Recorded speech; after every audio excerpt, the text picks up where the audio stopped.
Hey guys, Tracy Pelfrey here. Let's get to this. So I tuned into Graham tonight knowing full well how it works. It's almost time for their conference a week from Monday. Begins in Missouri at the campground. And it's so predictable. I mean, so raised to the exponent infinity. That's how predictable some of the things are in this message. Pre-conference message. I just wanted to share a few things from tonight, and maybe we'll leave the rest for later, but we'll just call these kind of like little bites, manageable bite-sized pieces. A little bit more than the minute or under required for a short, but still not that long. It's actually taking me longer to explain it than if I just posted it. Here we go. And again, I want to reiterate, if you're headed to conference, please see me, and especially church members, and then also some of you are young adults that have been ministers' kids up to now.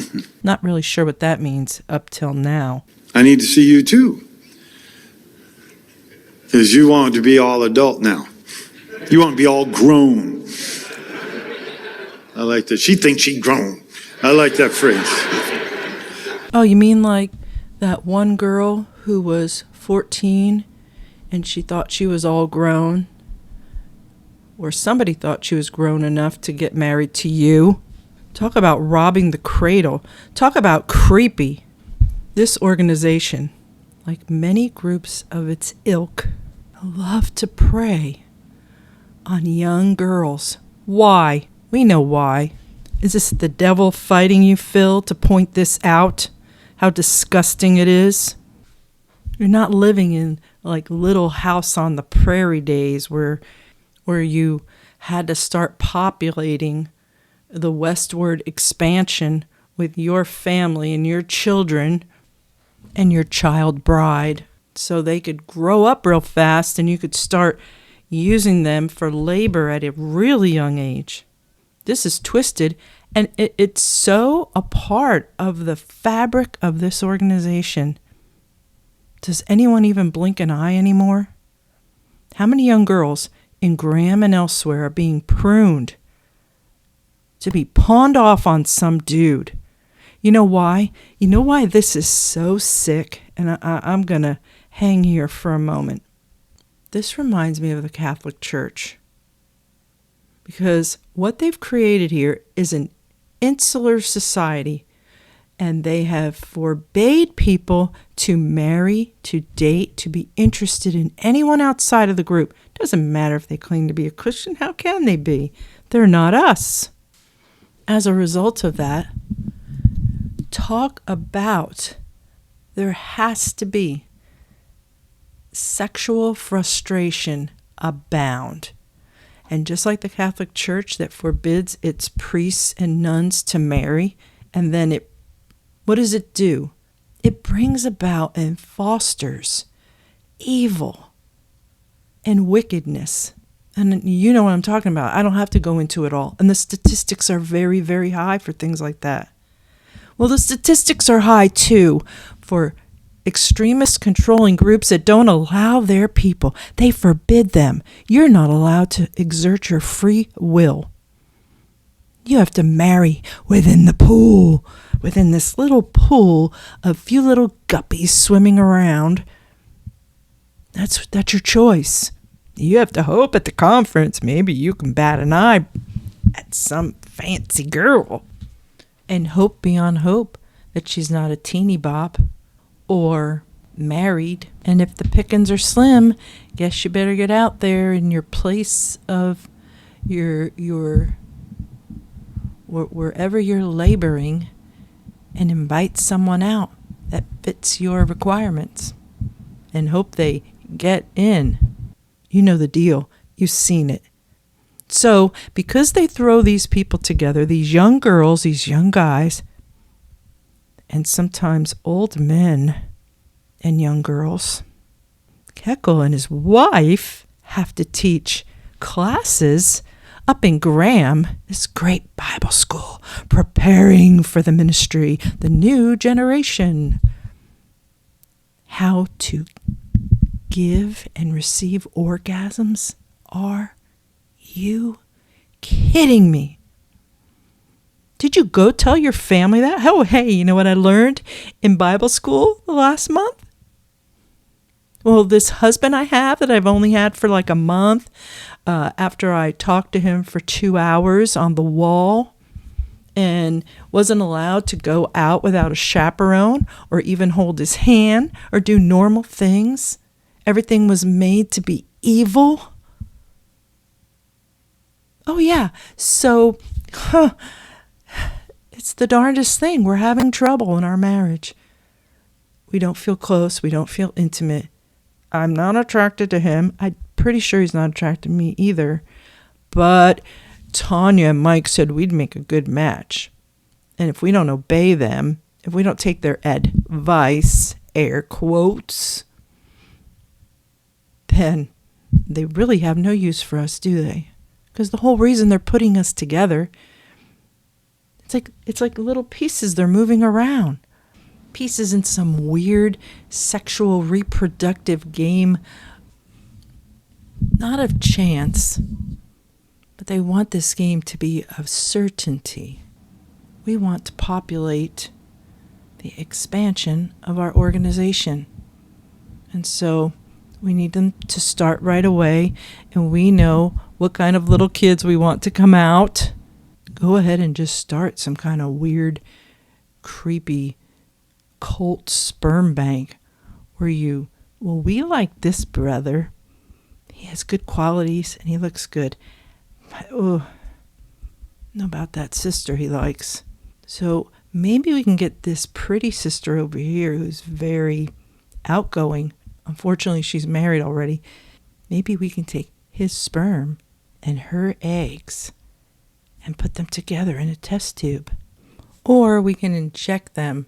We can inject the whole thing into the very dull, plain woman that he is bent on marrying. And make little NTCC Stepford children. I shouldn't give them any ideas.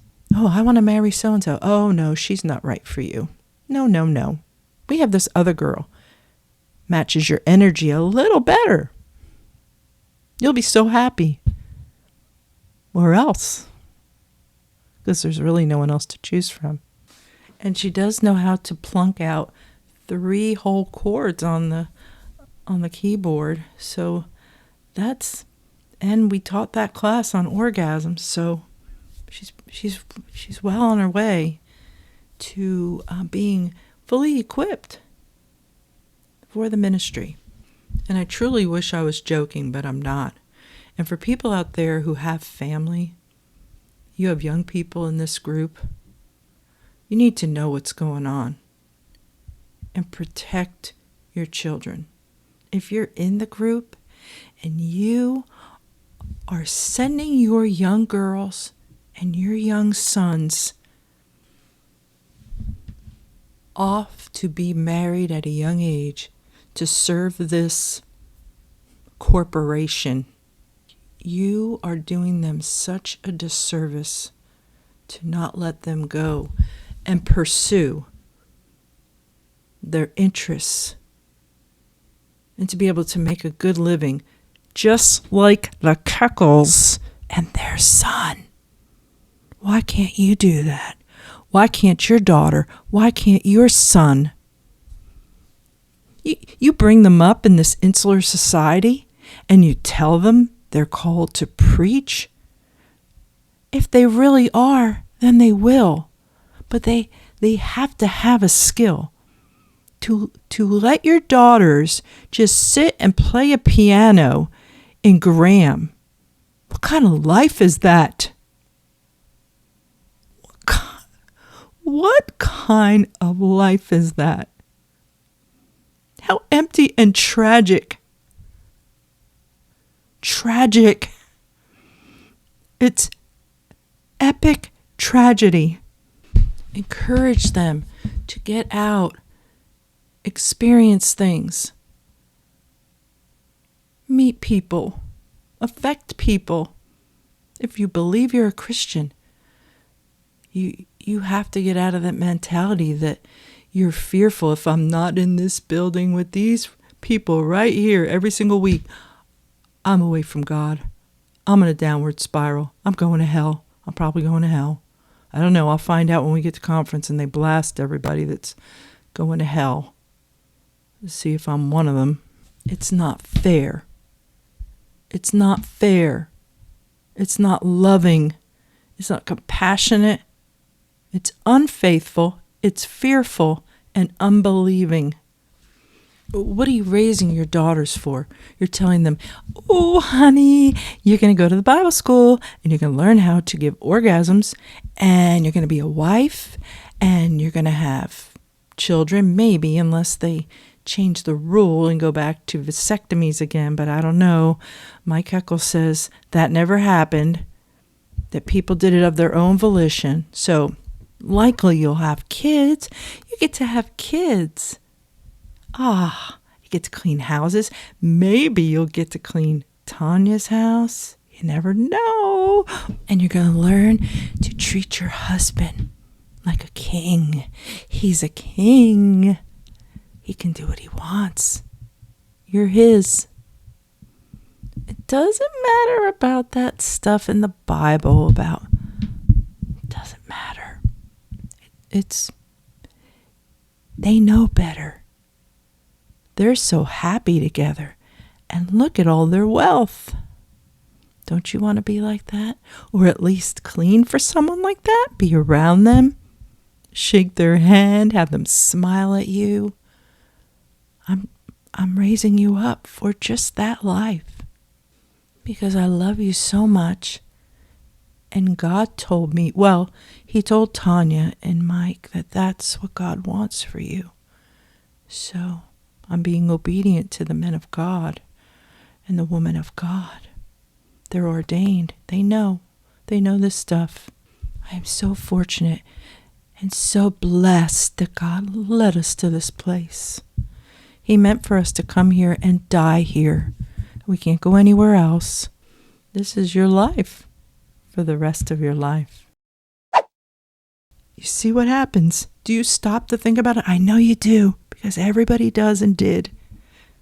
You look at them and say, they pursue whatever they want. Keckles, Davises pursued whatever they wanted, whatever their hearts desire. For you, it's no sacrifice is too great. For them is no antique armoire is too big. We'll just make higher ceilings. No extravagance is too big for the Lord. That's their motto. Their son can do whatever he wants, whenever he wants, but you need permission. And if it's changed now, oh, well, guess what? He's not around anymore, is he? Where is he? He went to pursue higher learning? How can that be? So the apostle's own grandson, out of everyone being called to preach, out of all the GIs across the decades who were pressured by Servicemen's Home ministers, directors. I'm a director of a serviceman's home. I'm in charge of GIs. I tell them what to do. They need permission from me if they're going to date a young lady in my congregation. I'm responsible for her, not her dad, me. I am. And the collateral damage on the field is piled higher with every passing month and year. Sorry, this isn't turning into a bite-sized thing. This is distressing to me. I've said it before. I'm telling you, it bears repeating, because I look in that congregation and I look at the people that are putting their little comments underneath the videos. Amen, sir. Amen, sir. And they have children that I know. And I have to say, I'm so thankful for every young adult and young person. From me to you, I have supreme admiration for you that you did not either stay with parents who are stuck in this group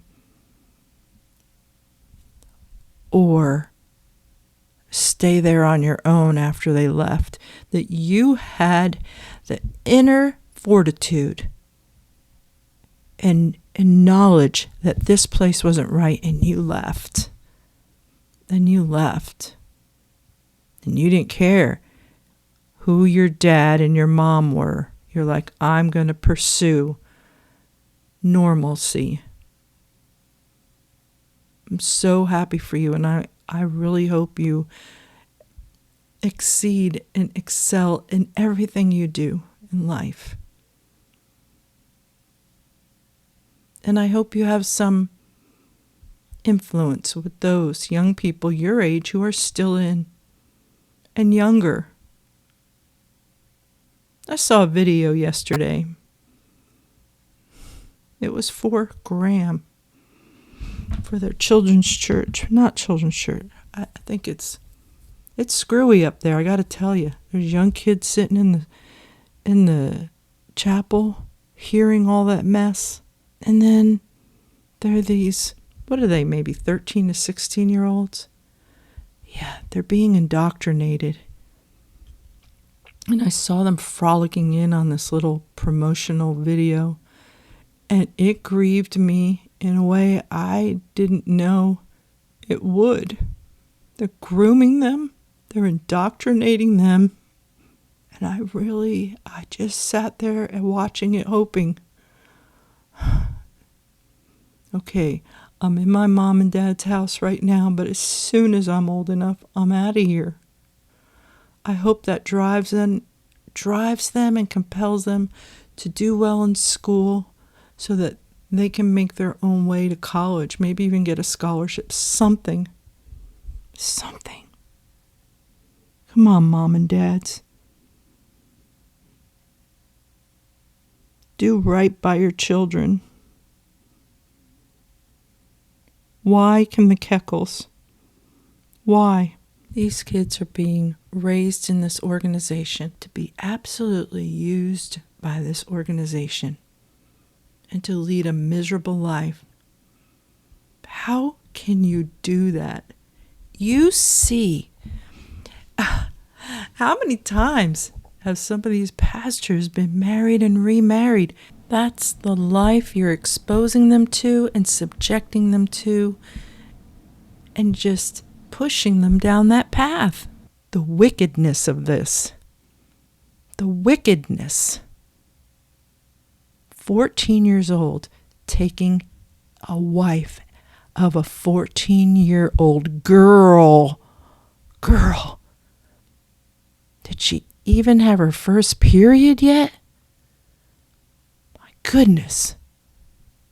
I was 13.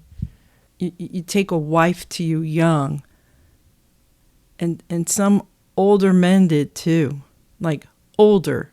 Like creepy crawly. Make your skin... Ugh. Girl, why you want to marry Grandpa? Why? And dude, why you messing around with that little girl on the schoolyard? She goes to school every day. Do you have a conscience? Did you just override it because some self-proclaimed man or woman of God told you it's okay? It's not okay. Here's what. Friendly advice to the men and the women, to the men preying on young girls, to the girls who are looking up at Grandpa with lust in her eyes. Or is it? Or is it something else? Convenience, because there is no one else, because you're stuck in a controlling extremist group that won't let you. Get out, explore the world, be attracted to somebody naturally. It's the most amazing thing. And some of these, and you may experience that as you work or go about your life, but you'll chalk it up to being the devil trying to take you away from God and the ministry and heaven. And nothing could be further from the truth. You know what it will take you away from, though? It will give you a one-way ticket out of the group. Because once you do that, that's it. It's really time to consider if you're being led around by the bit by these leaders in NTCC, no matter where they are in the world. Are you really doing it because you want to, or because you've been encouraged to? And God said you probably should. Through the man of God. God never told you, but he told someone else.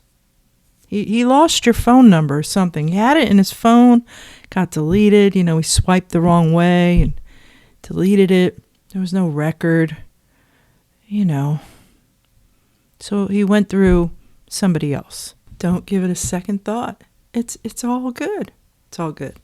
Like the girl's in her early 30s and the man is pushing 70. Like that. It's okay in the church world? It's okay? How is it okay? That woman is doomed for a life in a cult. That's all she has. Tracy, that's not all she has. I mean, if she's in her mid-30s and he's pushing 70, I mean, she can very likely look forward to changing his Depends and buying them and clip his toenails, put his compression socks on. Just normal stuff in the life of a married woman who missed out on the best 30 years, the middle 30 years, between 30 and 60. You missed out. You missed out. He gets it again, and you missed out. That's what you have to look forward to. And side benefit, if you have kids together, if he gets to be his own grandpa too. He can be his kid's dad and grandpa. It's like a twofer. And I'm definitely not trying to be funny. I think it's weird. And because you're in such a closed society, you don't even realize how it looks to everyone else. The way you dress, the way you behave. That you will not even entertain the idea that anyone outside of your group is a real Christian. Only you are. Anyone who leaves your group is not a Christian. Clearly. I mean, it's right in the Bible. It's right in the Bible. And your choices for marrying someone are like 2.5 people or something. Oh, and the dude who marries the little girl, the 14-year-old, 15-year-old, he can help her with her homework. Because you want to be all adult now. You want to be all grown. I like that. She thinks she's grown. I like that phrase.